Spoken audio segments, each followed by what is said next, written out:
welcome to the first video of the channel. If you haven't seen the trailer that I put up for the channel yet, these are going to be videos about analysts or analysis videos on albums and characters from fictional shows that I find interesting. So if you watch shows or listen to music or listen to albums and diving into the different layers of that album or the depth of that character, this is the channel for you. And today we're going to be diving into Frank Ocean's Blonde, that album. We're going to be the creator's name is Spatial. It's one of my first videos of him I'm going to be watching. We're watching together. And I'm actually super excited about this because Blonde is my favorite album, but Channel Orange is really good too. So I don't want to hold your time. Without further ado, let's get into it.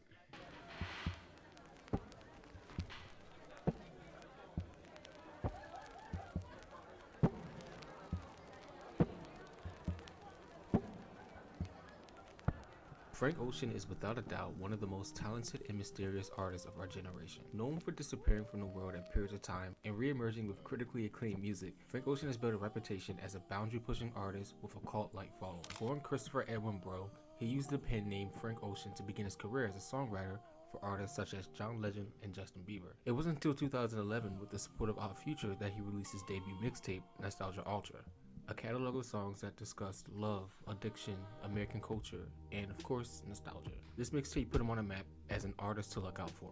However, it was his 2012 album Channel Orange that truly propelled him into the mainstream. Released under the record label Def Jam, the album was praised for its innovative sound and themes of love, heartbreak, and social commentary. The success of Channel Orange earned him several Grammy nominations and cemented his place as one of the most exciting new artists in music. With 2 projects back to back, the world was anxious to see what was next for this promising new artist. But suddenly, he vanished. Frank Ocean was already known for his reclusive nature and reluctance to engage with the media. He rarely gave interviews and maintained a low profile, which only added to his mystique. For the next almost 5 years, there will be very minimal news about the artist Frank Ocean. Behind the scenes, Frank Ocean was being finessed by his record label Def Jam. Frank was stuck in a 2-album contract with Def Jam, and the record label was taking massive amounts of the profits from his streaming numbers, leaving him with little to nothing netted from what his music actually grossed. And if this wasn't bad enough, Frank Ocean's dad was also suing him around the same time. Frank eventually realized that he made a your own dad suing you, bro? huge mistake signing a 2-album contract with the record label because it limited his creative freedom and left him with little control over his own music and financial earnings. This is an unfortunately common issue in the music industry, where new artists can often be found taken advantage of by record labels through complex contracts and unfair financial arrangements. Now, there's a theory,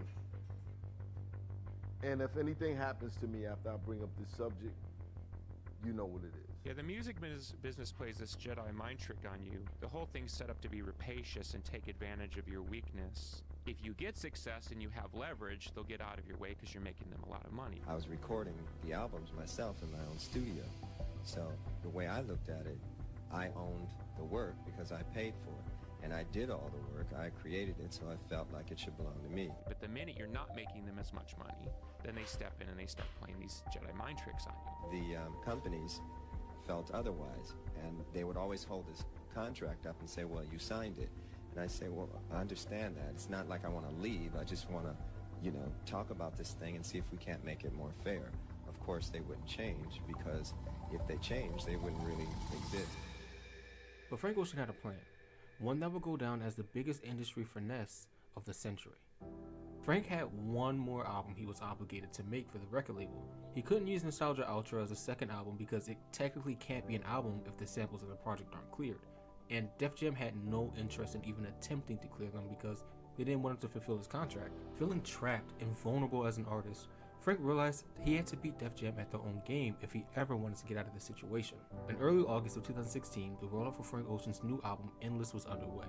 Everyone was excited for the release of the project, but something was off about it. This project wasn't put together like any other album of tracks, but instead a 19-day live stream that was only available through Apple Music, which seemed to go on forever or endlessly. The live stream showed Frank Ocean building a staircase with parts of his new album Endless playing every now and then. Fans were excited and Def Jam was confused. But once the Endless live stream that seemed endless was finally over, Def Jam realized what had just happened. Frank Ocean released his 45-minute visual album Endless under the record label for Def Jam, successfully fulfilling his contract obligations. What Frank had done was purposely make his new album a waste of time to minimize the sales that Def Jam would receive from the new project, basically giving the record label a taste of their own medicine. He had a deal, and he didn't put out an album in 4 years. And with his deal, he literally figured out how to get $20 million from Lucian Grange, drop his deal, figure out how to make the funds apply to a whole nother album, give him a bullshit album, get out his deal all in one round. Do you know how embarrassed the record industry was? Def Jam's mistake was thinking that Frank Ocean needed the record label to succeed, but in reality it was the other way around. And with everyone confused about his self-sabotage, the next day Frank would put an end to the confusion and would release his critically acclaimed next studio album, in which he owned 100% of the masters to. He would Damn, good release for him. Blonde. I love Blonde so much. Real quick, what's y'all's favorite song about Blonde? Mine is probably Solo. I mean, White Ferrari is obviously the best, but my favorite is probably Solo.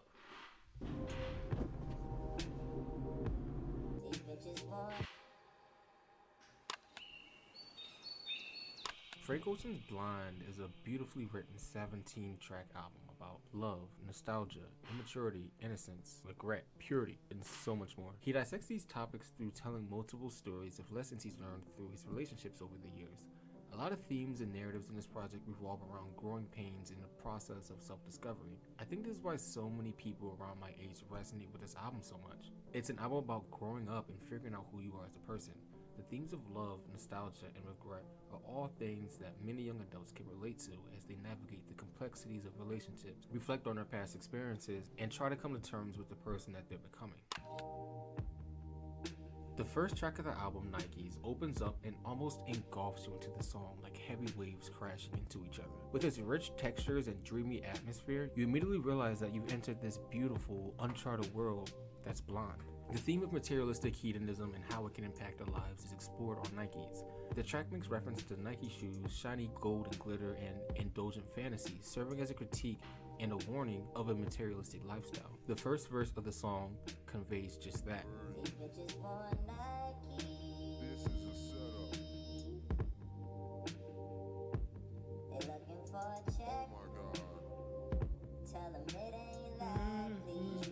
When Frank says looking for a check, it has multiple meanings, serving as a triple entendre. Check meaning Nike shoes, a money check, or a check in validation from their friends for wearing Nike shoes. However, Frank sees right through this and denies them because they aren't interested in anything from him but his money. It's also important to note that Frank singing at a high-pitched voice is symbolic of him reminiscing on past events. This is a motif that he has sprinkled throughout the album. By seeing the world's complicity in material society, Frank acknowledges it in himself and questions the world's capability to be real, playing off the idea of knockoff Nike shoes when he says,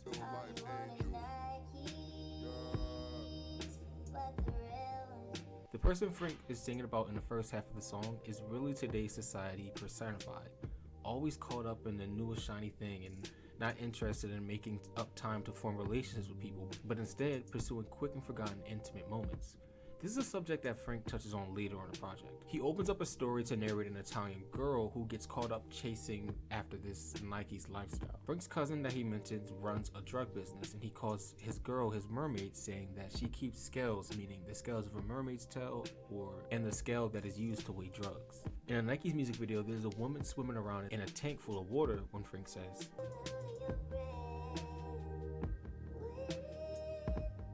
the Italian girl obviously isn't a real mermaid, as it shows her struggling to breathe underwater, or in a literal sense struggling to fit into her surroundings. Now she's weighted down and holding her breath, meaning that she's stuck in a lifestyle that's holding her back. In the very next line, Frank reveals that this woman never really had a chance anyway.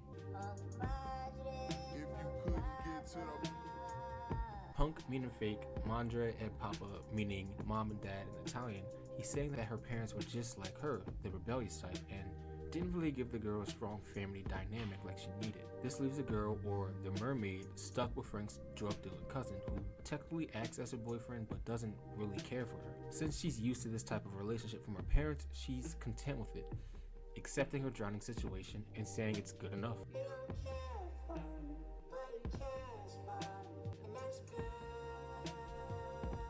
I don't know if he edits his videos or what, but this is really well made, put together. The visualization is really good. Like, you know, sometimes he uses like physical lyrics, and sometimes he does the highlighted genius lyrics just really well. The final lines of the verse describe the shallowness of the relationship and reveal just how much she's in denial about the whole situation.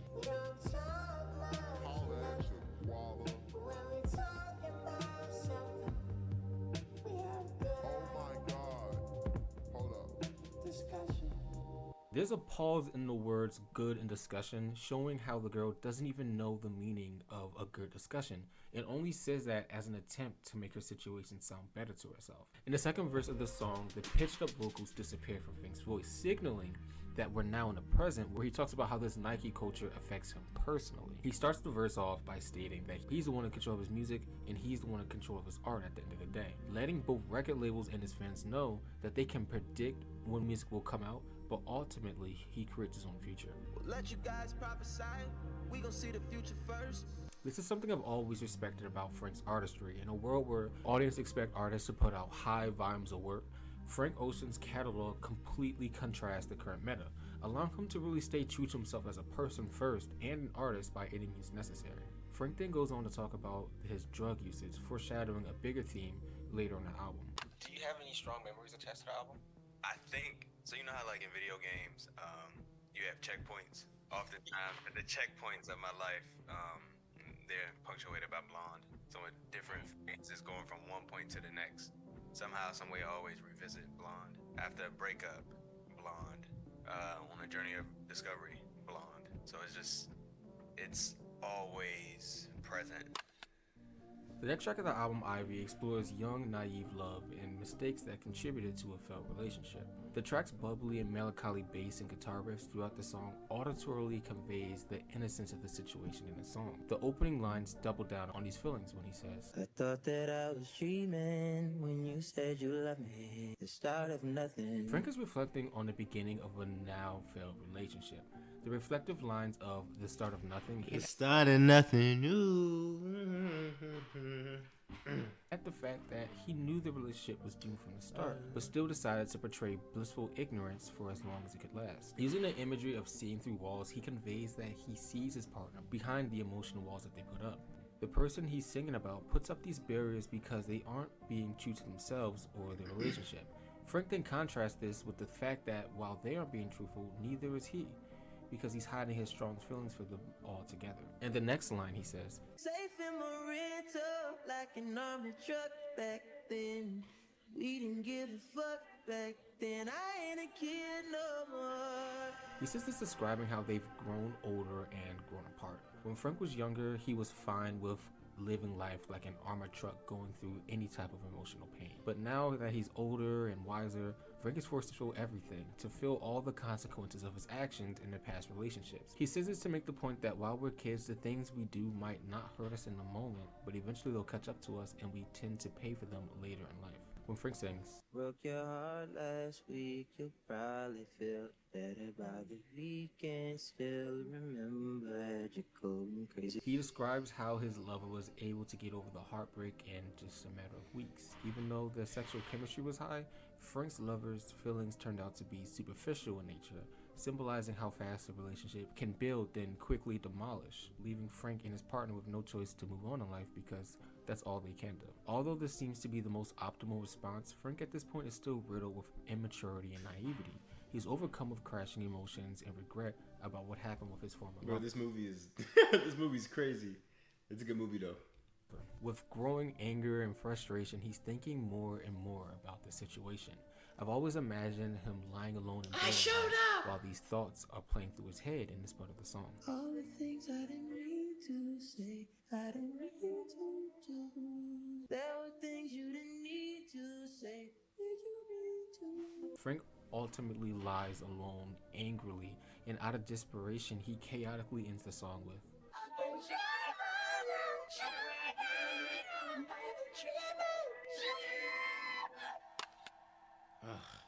Speaking of dreaming, the next Oh my goodness, that song is so good, bro. Oh my gosh, I love this song so much. on the project, Pink and White, feels and sounds like a dream. In this song, Frank is a little bit more mature and wiser after help from the song's muse teaching him how to accept things in his situations as they are. In the song, Frank describes how the color of the sky is completely out of his control. Today, the color happens to be pink and white, which is beautiful to him, but tomorrow it could be another color, and that's okay. Then he compares this realization to his muse, saying, It's the same way you show me. Nod my head, don't close my eyes. Halfway on a slow move. It's the same way you show me. the person Frank is singing about taught him to accept that he can't impose his will on other people. With their help, Frank learns to embrace what he can't control, including his love for the person he sings about. So he nods his head and doesn't close his eyes, symbolizing he's learned to say yes to a situation instead of fearing what he can't ultimately control. Besides the realization Frank sings about, the song Pink and White is absolutely beautiful from a sonic standpoint. The song just feels like love personified, with its bubbly bass and dancing piano completely engulfing the track. And this is all accompanied by a buttery sounding guitar. Then there's these subtle synths that slowly build tension as Frank comes to a realization, only to disappear, audibly displaying that the anxiety Frank had about letting go was all in his head. Towards the end of the song, we're also blessed with some beautiful harmonies from Beyonce, which is absolutely angelic. I did not know Beyonce was on that song. I mean, I probably should have known, but On its own. The song ends with Frank and a listener wiser and at peace for accepting the situation. Okay, before I get into this track, did y'all know that this is not Frank Ocean's mom talking on the phone? It's actually a woman named Rosie Watson, one of Frank Ocean's friend's mom. This is also the same person who was talking on a skit, Not Just Money, from Channel Art. The track's message is pretty simple and to the point. Rosie is advising Frank not to indulge in drugs because of the effect that it will have on you.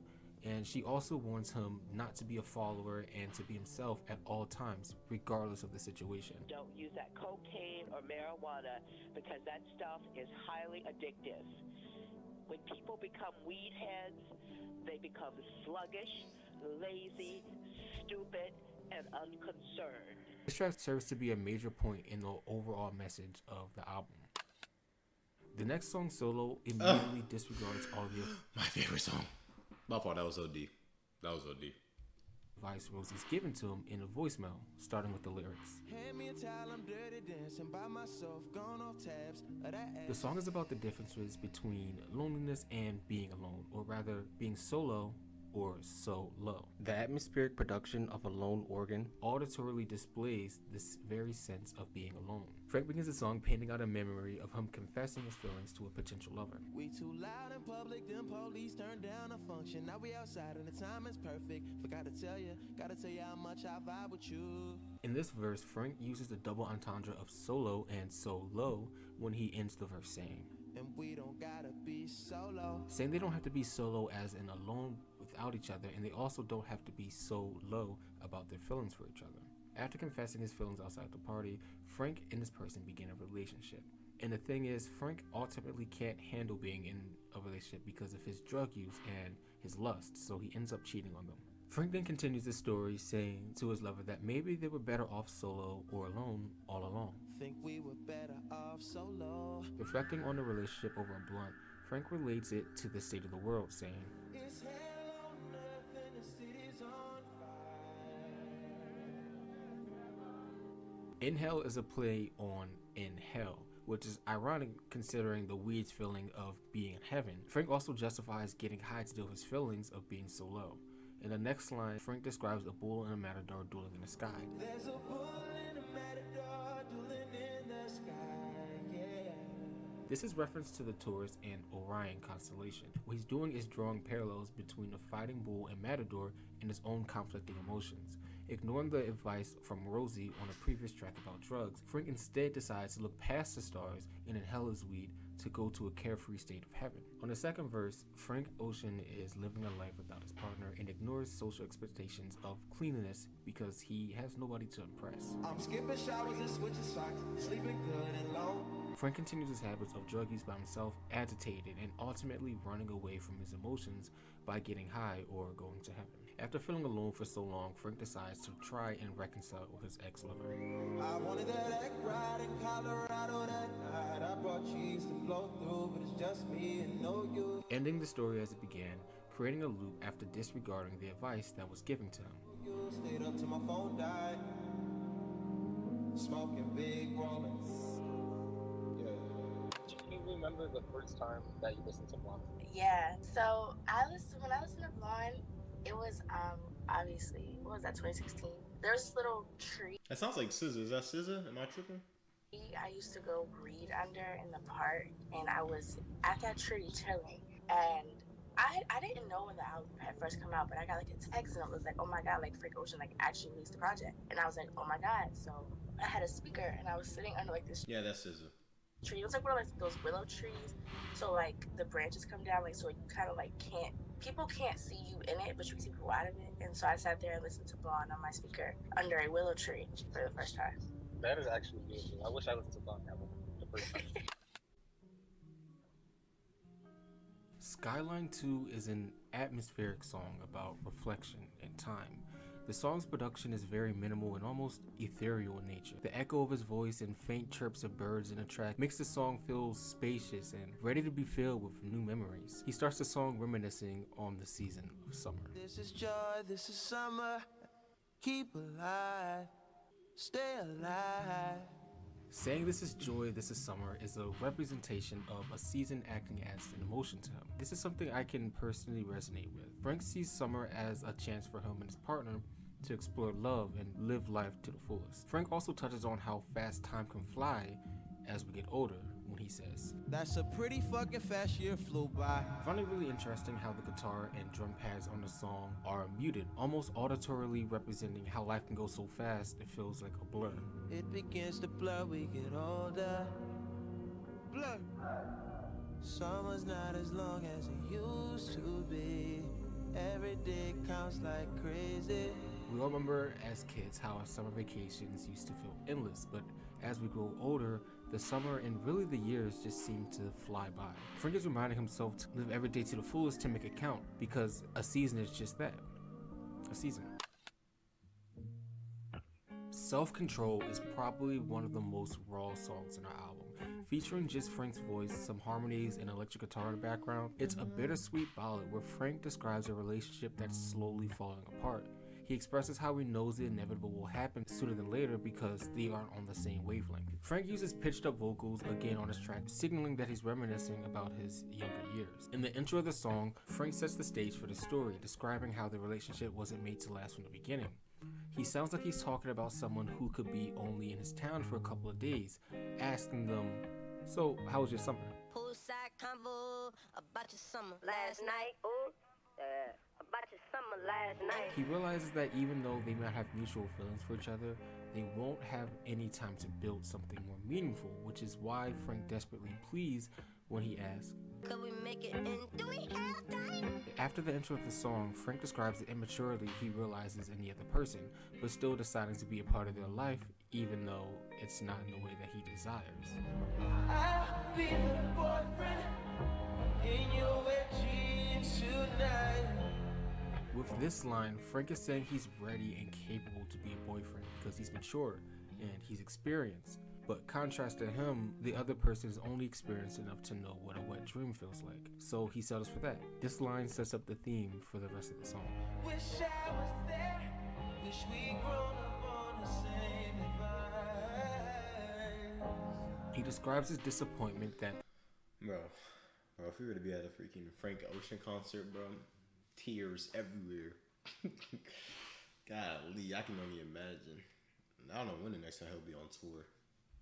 They didn't grow up on similar ideologies and how the relationship didn't work because of their different backgrounds, their experiences, and how it ultimately shaped them. Despite this, Frank realizes they will move on and asks the lover to simply remember him in the times they had as brief lovers. This is what makes the song so bittersweet, because Frank is saying, I know we can't be together, but I just want you to at least remember what we had. Even saying that he'll sleep between them and their new partner out of desperation. I sleep between y'all, it's nothing. It's nothing. Frank contrasts this plea for some sort of romantic connection with a nonchalant attitude, repeatedly saying, it's nothing, it's nothing. I'm not sure if he's saying this to his lover or to himself, but regardless, he acknowledges the relationship is going nowhere, but still wants to be in their heart. The song is very reminiscent of the Prince song, When You Were Mine. It's no secret that Prince is a big inspiration for Frank, and he actually covered When You Were Mine on tour a couple times. The pinnacle of the ballad is when Frank Ocean sings, And You Made Me Lose My Self-Control, realizing that they can't be together and seeing his ex-lover will not be good for them long term, so it's better if they just stop. But acting on his intense feelings for this person is so tempting, and he loses his self-control to see them once more.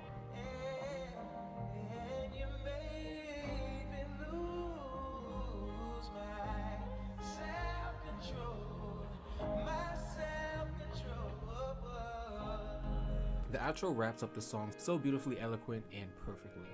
The once minimal production has evolved into multiple pulsating layers of vocals alongside these winding, drawn-out synths echoing through space while the guitar continues to strum along to this now chaotic. But I think that like Frank Ocean, as far as like R&B, he's one of the best ever. One of the best of our generation, if not the best. I mean, the way the storytelling, the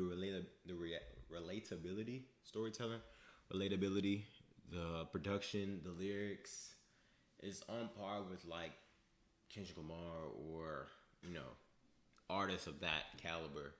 Because, you know, when you look at R&B artists, it's not really a lot of, you know, it's not like rap, it's not like a lyricism, triple entendres. R&B is more of a communication of emotion, and rap is more skill. And the better you are at, obviously in range and like, you know, scales and stuff, singing ability, but I feel like what differentiates R&B artists is how they make you feel and how they paint their pictures. Rap is how you make you feel too, but R&B is different because it's a transfer of emotion and storytelling and things like that. And that's why Frank Ocean's so good. That's why like Beyonce is just Beyonce, you know. That's why like Summer Walker's so good, SZA's so good, because like I feel like a lot of people can relate to what they're saying, and like you feel like you've been there, and even the production, like the picture they paint matches the songs they're making, if that makes sense. Like atmosphere that is self-control. You gotta leave.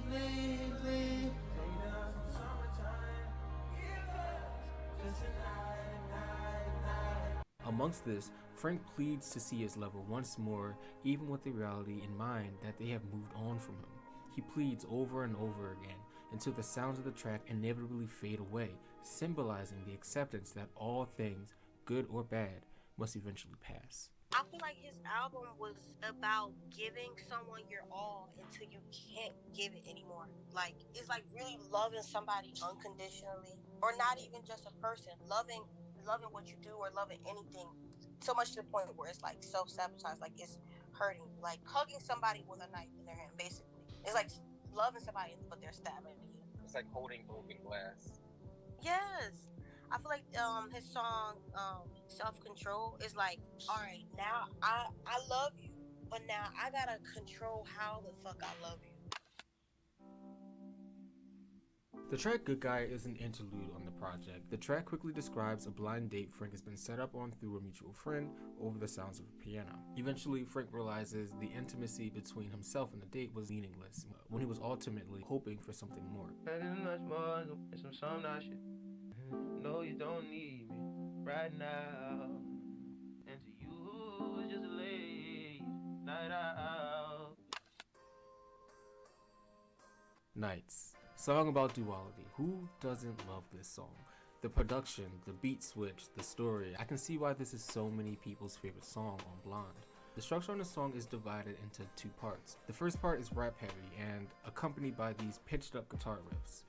In the second part, the music turns somber and slow, serving as a parallel to a crash after a drug high. The change in tempo after the rushing electronic buildup is used to signify the half point of the album, exactly 30 minutes into the 1 hour project. This plays on the idea of duality established throughout the album, which I'll explain later. The album cover and title also resembles this sense of duality. With the album cover spelling blonde and the title of the album being blonde with an E, this is used to resemble the duality of the feminine and the masculine.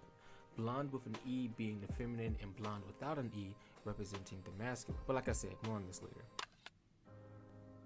Solo Reprise features a solo from the legend himself, Andre 3000 from Outkast.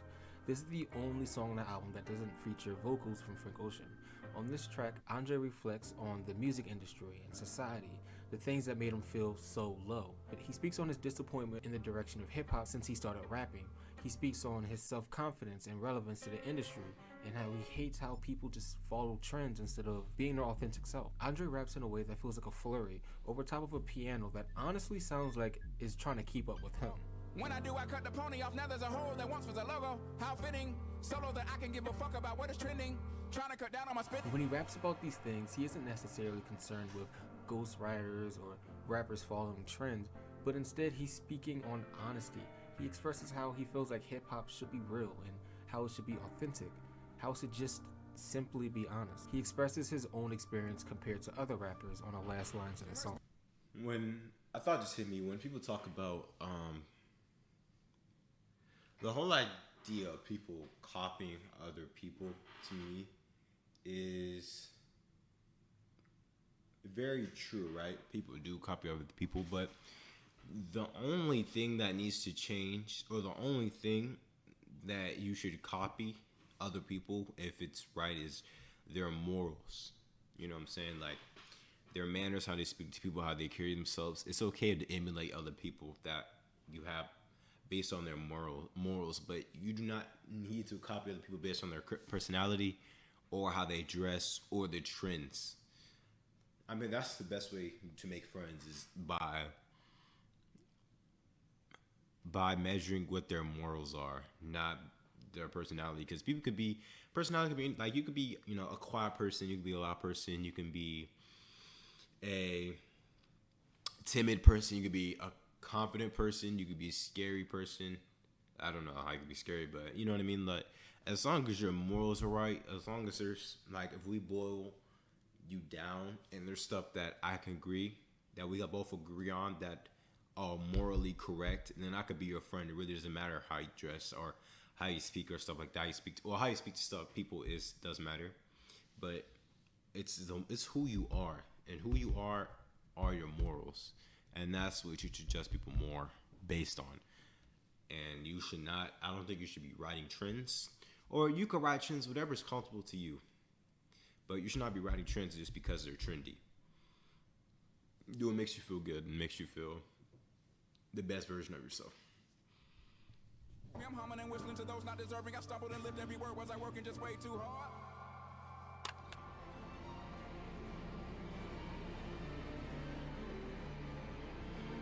One of the more experimental and chaotic songs, Pretty Sweet, honestly feels like a fever dream to me. Almost like I'm falling out of this infinite sky of sonic chaos throughout the song, which is coupled with this strange feeling of bliss. The freeform nature of the structure and everlasting reverb of voices coming and going and coming again give me this feeling of unpredictability and unhinged creativity, which I can honestly appreciate. Personally, this song to me is more about the feeling of the music rather than the lyrics, although he does have lines about duality scattered throughout the track, reflecting on how mothers and fathers should both be kind to each other for the sake of their children, for example. The feeling of the song to me is like an everlasting high. Even though Frank may be in a low point of his life, he still finds time for gratitude in the situation. This song is a praise of the chaotic randomness that we call the human experience. What you just said reminds me of this, I might butcher it, but it goes something like, who you are now as an adult is the person that you needed as a child.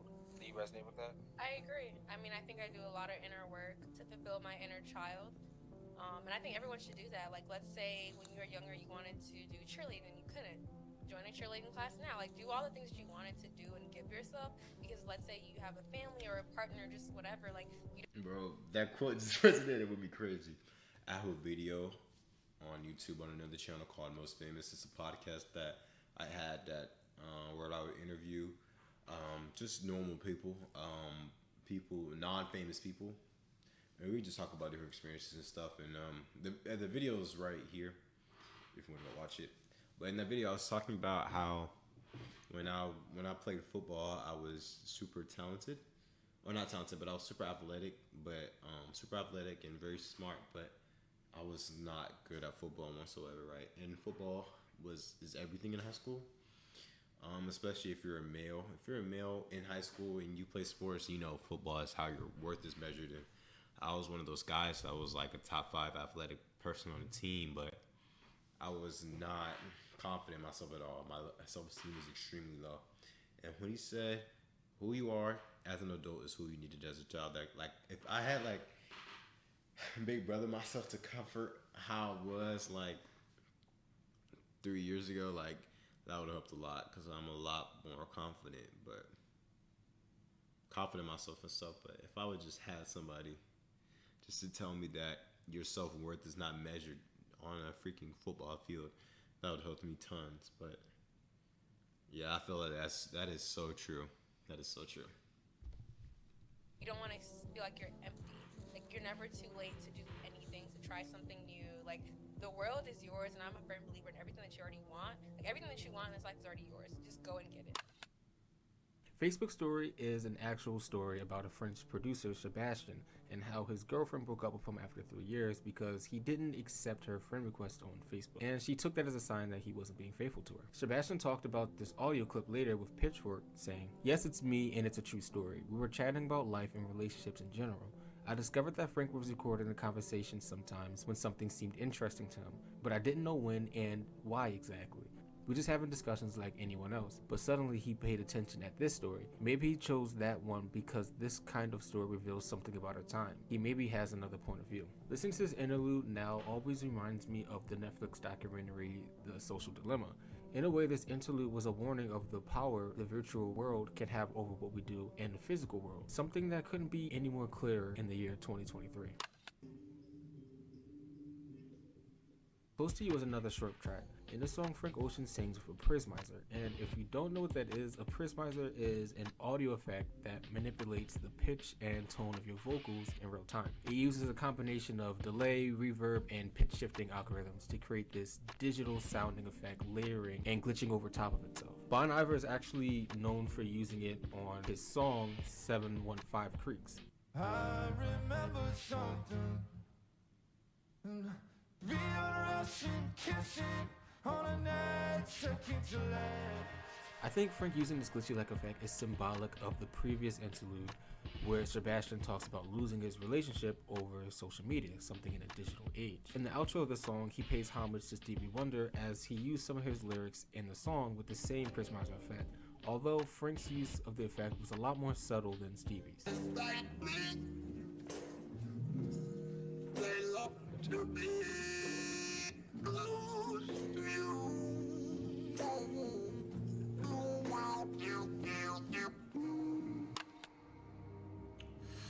Alright, buddy. Brace yourself. It wouldn't be a Frank Ocean project without references to cars. Although Frank references cars and driving in his lyrics on Blonde, this is the only song that is named from one. White Ferrari is an impossibly gorgeous and existential song about cherishing what you have in a moment. When Frank sings, White Ferrari, color white symbolizes the purity and innocence of the time, and Ferrari, being an expensive car, symbolizes how rich the time was for him. This song is about something so simply sincere, so raw, and so rare. Frank reveals that this song is about a young love situation he had at just 16 years old. He was blissfully naive, and he was overcome with these new strong emotions, and that feeling was something he never wants to forget about. 16, how was I supposed to know? And you know On the third verse of the track, the warm scents that feel like they're hugging you in some sort of everlasting embrace suddenly fade and are immediately replaced with a warm strum of a guitar that sounds like it's walking along with Frank as he reminisces on these fond memories. I care for you still, and I will forever.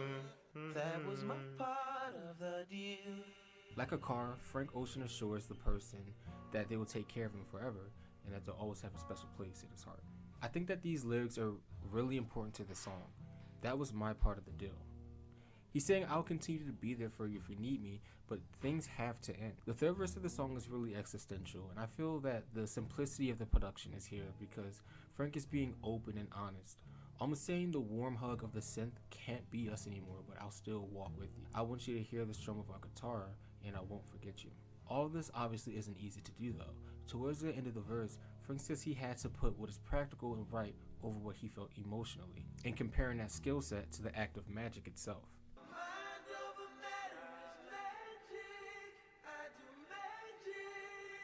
In the last lines of the song, Frank contemplates what our mind is. He's hopeful for a future with a partner who isn't. Frank's saying that skulls are just bone structures that hold our brain, which houses our thoughts and our dreams. So he asks, is this just a prison that we're in? It's just a skull, that's what they call it.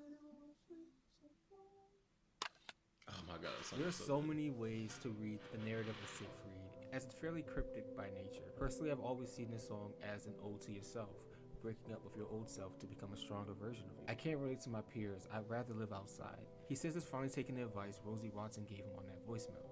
Realizing that you have to be yourself is the only way to really grow. For Frank, it's about his sexuality and trying to fit into society. He admits that it's a hard thing to do, but it makes him a strong person. He also speaks on the thought that being an artist might have been a bad mistake. Should he have been less vulnerable to create art? Should he have repressed his emotions? Should he have just settled for an average American life? Maybe I'm a fool. Maybe I should move instead of 2 kids in a swimming pool. In the song, he references a phoenix, a mythical flaming bird that would eventually burn completely to ash, leaving a feather in its place. He speaks on how the state of nirvana is as rare as this fiery nature of the phoenix. Even with that thought, he's being grateful for even a slither of sight into the beautiful state of being, cherishing it for what it is and holding on to the lessons gained from it in the form of a single feather left behind. In the way the phoenix is symbolic to Frank's career, rarely burning brightly for a moment, showcasing his stories, his experiences, and the lessons he's learned, only to fade away into the sky while we await another rare sighting. Godspeed, a short song of praise and gratitude. In this track, there's no feelings of somber, there's only purity and gratitude. He's wishing someone Godspeed and glory and reassuring them that in even their toughest challenges, he'll still be there for them. Wishing you Godspeed, glory. There will be mountains you won't move. There's definitely something religious or spiritual about this track. Frank is in a space where he feels nothing but love and gratitude for the person, regardless of any hurt, regardless of any situation.